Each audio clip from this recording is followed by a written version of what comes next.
నమస్తే నమస్తే అందరికి నమస్తే.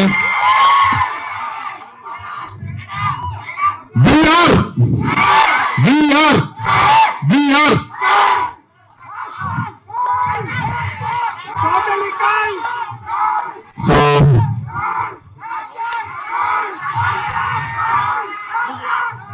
What happened? So I know what happened, అందుకే సినిమా చేసిన.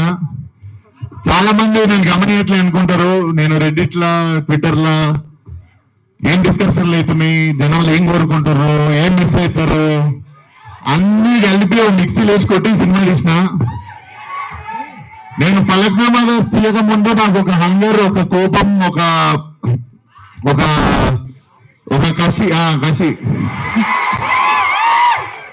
ఒక కసి ఉండే. ఐ థింక్ నాకెందుకో కల్ట్ తీయక ముందు అదే కోపం, అదే హంగర్, అదే కసి ఇంటూ 10 ఉండేది.